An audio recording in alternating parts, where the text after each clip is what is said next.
ஜோதிட நேயர்கள் அனைவருக்கும் வணக்கம். இன்னைக்கு நம்ம சேனல்ல என்ன பார்க்க போறோம் பார்த்தீங்கன்னா, ஆடி 9ஆம் தேதிக்கு மேல் ஒவ்வொரு ராசி நேயர்களுக்கும் என்னென்ன உங்க வாழ்க்கையில நடக்க போகிறது, அதாவது நன்மையான விஷயங்கள் நடக்க போகிறதா இல்ல ஆபத்தை ஏற்படுத்தக்கூடிய விளைவுகளாக இருக்க போகிறதா என்பதை பற்றி தான் நாம இன்னைக்கு இந்த வீடியோல பார்க்க போறோம்.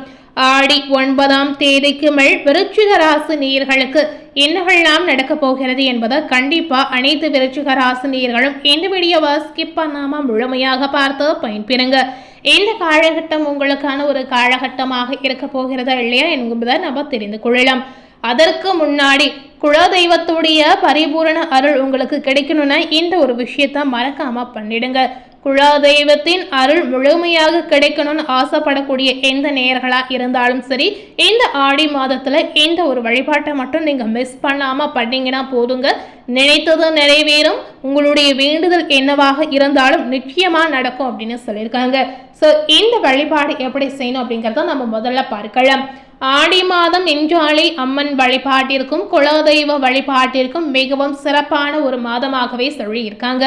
குறிப்பாக ஆடி முதல் நாள், ஆடி வெள்ளி, ஆடி செவ்வாய், ஆடி அமாவாசை இந்த நாட்களில் குலதெய்வத்தை மனப்பூர்வமாக வழிபடுவது தான் உங்களுடைய குடும்ப நலனுக்கும் சரி, முன்னோருடைய ஆசீர்வாதத்திற்கும் சரி உகந்த ஒரு நம்பிக்கையான விஷயமாகவே சொல்லி இருக்காங்க. ஸோ இந்த நாளில் நீங்கள் குலதெய்வத்தை மறக்காம வழிபாடு செய்யலாங்க. தமிழ் மாதங்களில் ஆன்மீக முக்கியத்துவம் வாய்ந்த மாதமாக கருதப்படுவது இந்த ஆடி மாதம். இந்த மாதத்தில் அம்மன் வழிபாட்டுடன் குலதெய்வ வழிபாட்டிற்கும் தனி சிறப்பு இருக்கிறது. ஒவ்வொரு குடும்பத்திற்கும் தலைமுறையாக பாதுகாத்து அருளக்கூடிய தெய்வமாக பார்த்தீங்கன்னா குலதெய்வத்தை சொல்லலாங்க. இந்த ஆடி மாதத்தில் குலதெய்வத்தை பயபக்தியுடன் வழிபடுவது குடும்பத்தில் ஒரு விதமான அமைதி, வளம், செல்வாக்கு, முன்னேற்றம் அனைத்துமே கிடைக்க செய்யும் அப்படின்னு நம்பிக்கையாகவே சொல்லியிருக்காங்க. இந்த ஆடி மாதத்தில் நீங்க எந்த நாளில் வேண்டுமானாலும் குல தெய்வத்தை வழிபடலாம். குறிப்பிட்ட அதாவது ஆடி வெள்ளி, ஆடி செவ்வாய், ஆடி அமாவாசையில் வழிபட்டீங்கன்னா இன்னும் சிறப்பு அப்படின்னு சொல்லியிருக்காங்க. இந்த நாளில் கோவிலுக்கு சென்று வழிபாடு செய்யலாம். கோவிலுக்கு செல்ல முடியாதவர்கள் வீட்டிலேயே குலதெய்வ படம் அல்லது மனதில் குலதெய்வத்தை நினைத்து நீங்க வழிபாடு செய்யலாங்க.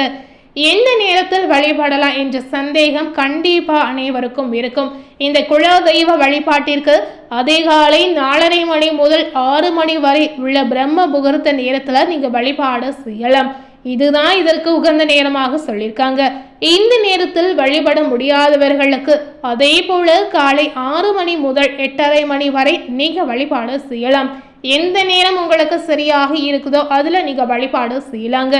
வீட்டில் எப்படி வழிபட வேண்டும் என்ற சந்தேகம் இருக்கக்கூடிய நேயர்களுக்கு வீட்டை சுத்தம் செய்து கோலம் போட்டு குடித்து சுத்தமான உடை அணிந்து குலதெய்வத்தின் படம் அல்லது விளக்கின் முன் மஞ்சள் குங்குமம் வைத்து அலங்காரம் செய்யணும்.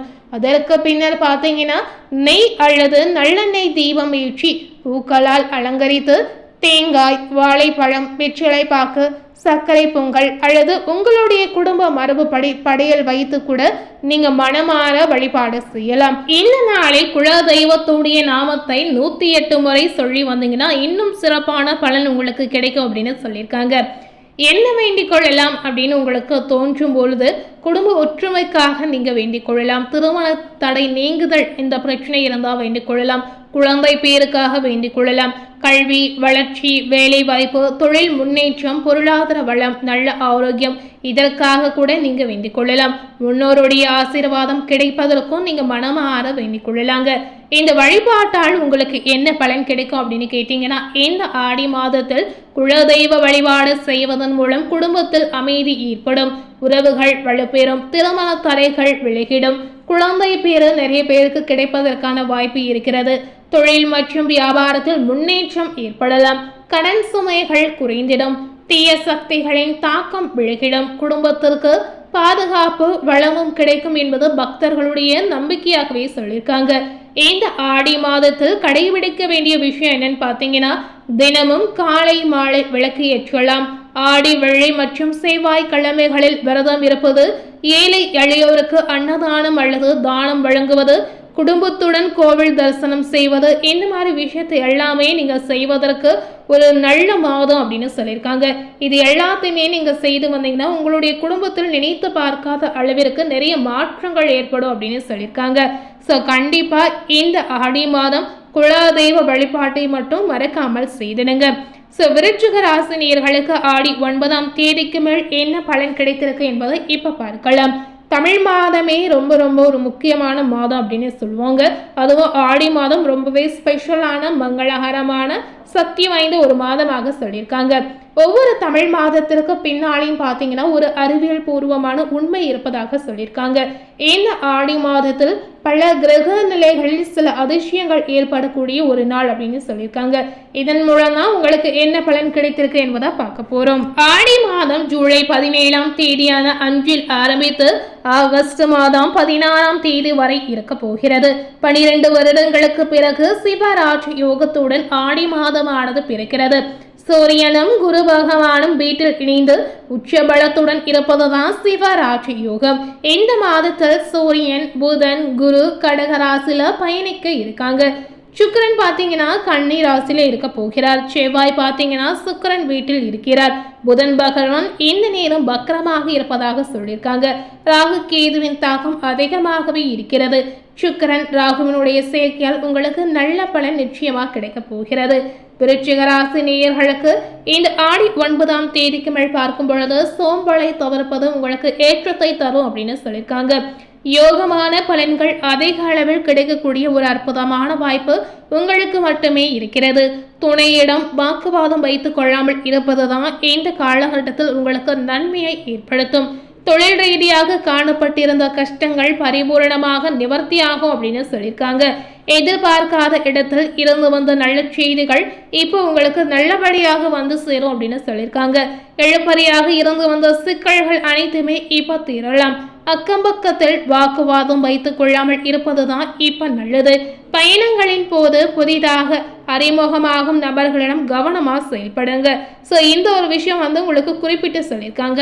வங்கிகளுக்கு சென்று விட்டு வருபவர்களுக்கு, விலை உயர்ந்த பொருட்களை கையாளுபவர்களுக்கு மிகுந்த கவனமாக செயல்படணும். எல்லா விஷயங்களிலுமே நன்மை ஏற்படும் அப்படின்னு சொல்லியிருக்காங்க. புதன்கிழமை தோறும் பெருமாள் தாயார் வழிபாடு செய்து வந்தீங்கன்னா உங்களுக்கு ஏற்றத்தை கொடுக்கும் அப்படின்னு சொல்லியிருக்காங்க. இந்த காலகட்ட மகாலட்சுமிக்கு தாமரை கொடுப்பது உங்களுக்கு நன்மையை ஏற்படுத்தும். தாய் தந்தையின் ஆரோக்கியத்தை பார்த்து கொள்ள வேண்டுவது ரொம்ப ரொம்ப அவசியம். இரத்தத்தில் பரவும் தொற்று நோய், இரத்த அழுத்தம், கொழுப்பு, சர்க்கரை தொடர்பான பாதிப்புகளில் நீங்க கவனமாக இருக்கணும். ஸோ இந்த விஷயம் ஆரோக்கியம் ரீதியாக உங்களுக்கு குறிப்பிட்டு சொல்லியிருக்காங்க. ஸோ இன்னைக்கு நம்ம சேனலில் ஆடி 9ஆம் தேதிக்கு மேல் விருச்சிக ராசி நேயர்களுக்கு என்ன பலன் கிடைத்திருக்கு என்பதை விரிவாக பார்த்துருப்பீங்க. மேலும் இது போல ஒரு புதிய தகவலை தெரிந்து கொள்ளணும் அப்படின்னு நினைத்தீங்கன்னா மறக்காம நம்ம சேனலை சப்ஸ்கிரைப் பண்ணி பக்கத்தில் இருக்கக்கூடிய பெல் பட்டனையும் ப்ரெஸ் பண்ணிடுங்க. தேங்க்யூ.